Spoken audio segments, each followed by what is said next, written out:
Hi, my name's Glenn. This is Karen, my wife, and this is our bus.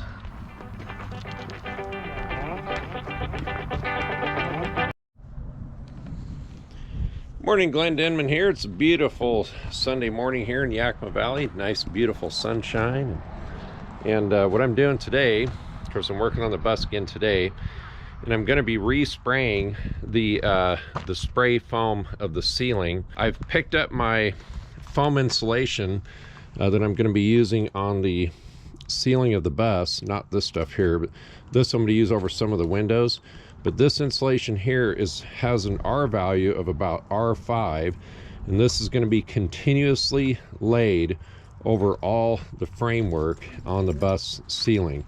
So this will be under all the plywood and over all the framework. So that'll even be on top of the foam insulation that's going to be in the ceiling of the bus, or is in the ceiling of the bus, or partway in the ceiling of the bus. So I've got my additional foam canisters. Here's my wife running with the dog. Anyway, I have my additional foam canisters here. Got those wrapped in an electric blanket. They've been there for about 3 days, and I'm keeping it on low. And so the temperature of those containers have to be between 75 and 85 degrees. So I've got that pretty well set. So I've got those, I believe, now at about, last I checked, they're about 82 degrees. So I've got my thermal imaging thermometer here, my laser thermometer, whatever you call it. And so it's showing 82.5 degrees. And so that is ideal temperature. And it's been that way for about 3 days. And so that should work out pretty good. So here's what happened.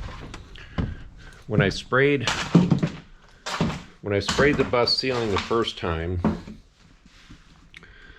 the foam did not yield the full amount that the bottles claimed that it would.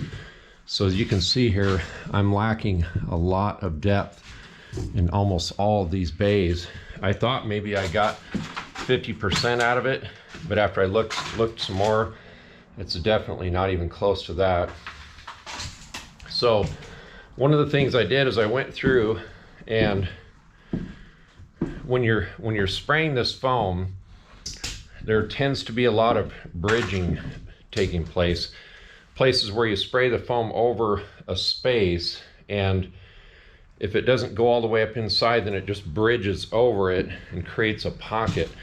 So I've gone through and found at least most of those places, and I spray foamed those with foam in a can yesterday. And so I'll be pulling some of this off because there were just a lot of spaces and gaps that didn't get the foam correctly the first time, besides the problem with the depth, of course. So what I'm gonna do, I'm gonna go through and clean some of these things off so I don't have more bridging. And then I'm gonna go ahead and respray this entire ceiling with that 2-part foam. So I used Tiger foam, and so I got a hold of the company after I sprayed it, and I explained to them what happened. I told them how I followed all the instructions and how I, had the temperature of the tanks right, and the nozzles oriented correctly, and just all those kinds of things that it says in the instructions. And they said, well, I said, well, I guess I'll have to buy some more foam to finish it up at $850. And so they said, well, we'll work with you on that.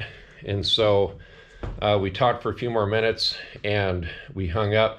And then they got a hold of me about a week or so later, and they said, we have got another complete set of foam for you on its way. So they've sent me those additional tanks basically for free, and so that I can hopefully get the full yield that I need to get. And So I got to say that Tiger Foam Company, if you're going to do this, which even with that, I would never do this again. I probably never will, because of course I only have one bus that I'm going to be doing here. But if I had it to do over again, I would hire a company, pay the $1,200 plus whatever that was to have it done. I thought I was saving money by doing this for $850. Now I'm having to do it twice, and even then I'm questioning not so much the quality of the foam. Of course, I didn't get the yield that I thought that it claimed to have, but as far as the quality of the job goes, I think that a professional probably would have done a much better job than what I did. There's a lot of things that I just didn't think of, and like this bridging and things like that I was talking about. When I sprayed it the first time, I tried to get the foam in all the spaces. I tried to direct the nozzle just right, but even then I just found there were a lot of places that it just didn't cover the way I thought it would. And so I'm hoping with this second time here that I'll be a little bit more relaxed with it.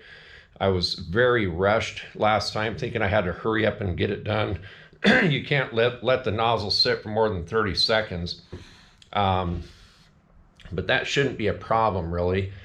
So I'm gonna go ahead and spray it again. Hopefully I'll have a little bit more control over it. I'll do a little bit more prep work first, and we'll see how that goes. But again, I just can't say enough about Tiger Foam Company for stepping forward and providing another couple of bottles of foam. So that was absolutely wonderful. So I would recommend the company.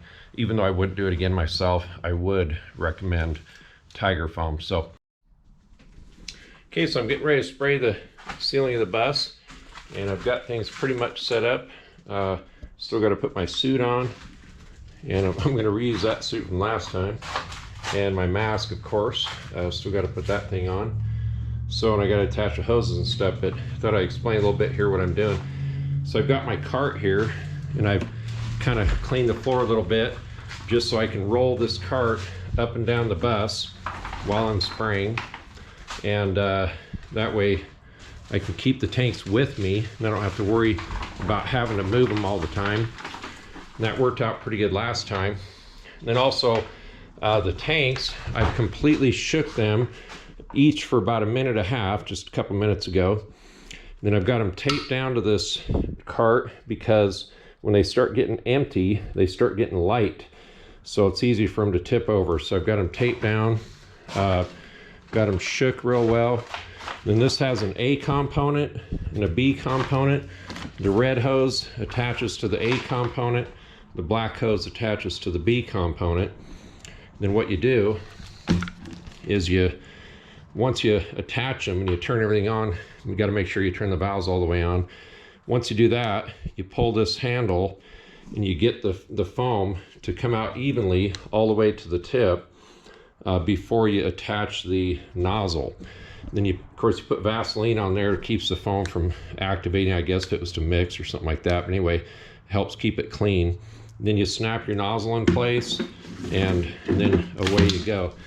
So last time also when I was back here spraying, I was pulling the trigger all the way and spraying this, and sometimes it was blowing it back off. And so I realized if I pull the trigger just halfway or part way, I can have a little bit more control over it.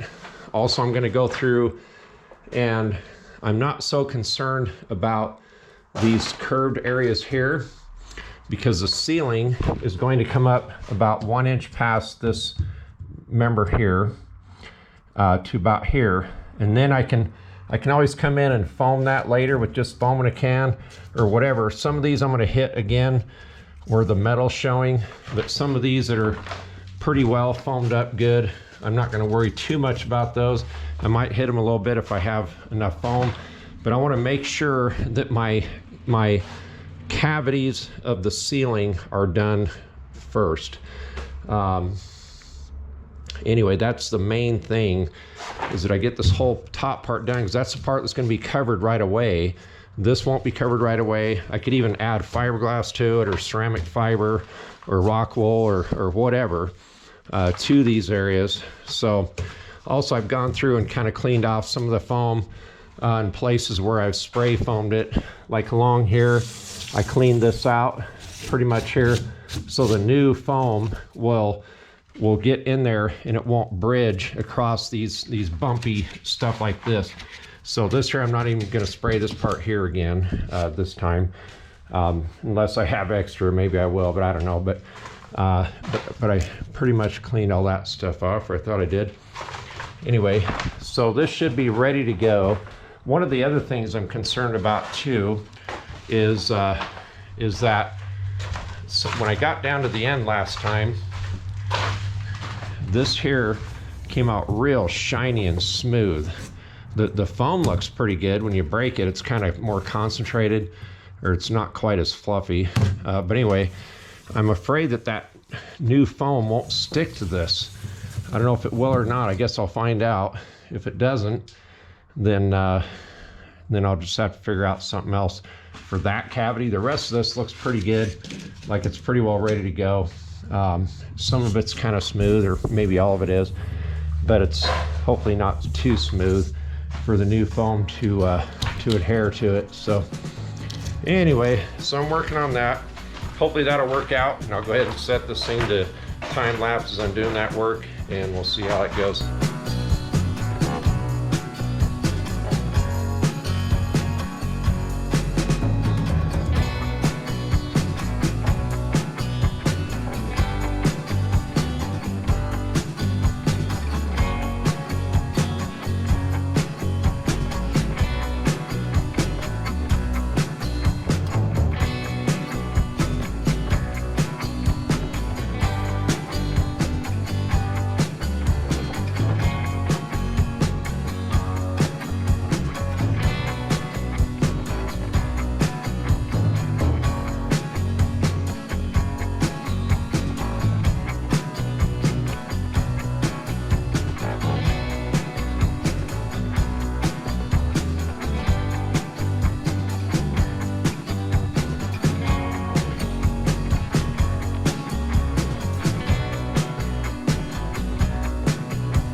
Okay, so I've got the second application of spray foam on. And this does look a lot better. I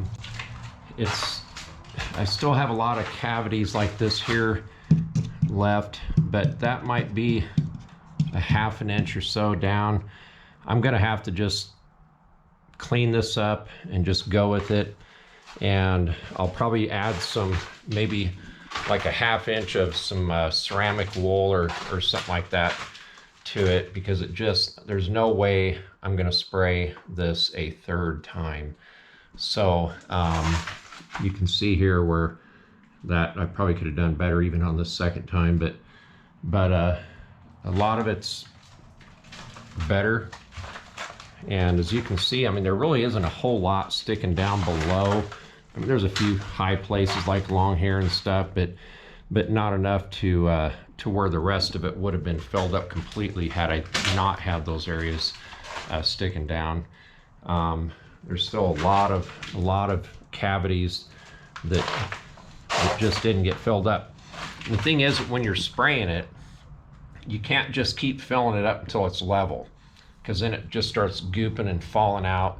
You can only spray so much, and then you have to come back and spray it again. So basically, I went from the back to the front all the way down, and then I was able to come back to the back again and go over it one more time, or well, actually 2 more times. The last time was just because I knew the tanks were probably gonna run empty. So I was able to pretty much get all the way down to the front again, a 3rd time. But even with that, it still isn't completely full. But I'm gonna pull all the tape off anyway, the tape off the framing members, the duct tape, and I'm gonna shave this all down and see what I have. And then I'm just gonna add some insulation to it as I need to. So in the meantime, I'm making this little saw out of just some sheet metal. I just took some sheet metal cutters and cut a bunch one way and then back the other way. It took me about 5 minutes. So it looks like this is gonna work pretty good. Not this piece. I'll make a piece about 6 feet long, or maybe 7 feet long, and fasten it to a 2x4 or something. And then I'll go through and I'll shave this stuff off. So I think this is gonna work pretty good. Just one of those things I just got in the shop there, and I got to looking at what I had, and I think this is gonna work. So I'm gonna go ahead and make one of these, and that'll be the subject of another video. But for the most part, I'm about 80% pleased with the overall job. The 20% is the part that I'm not pleased with, obviously, but I'm just gonna have to go with it, and we'll see how the rest of it turns out. So thanks for watching, everybody. Take care.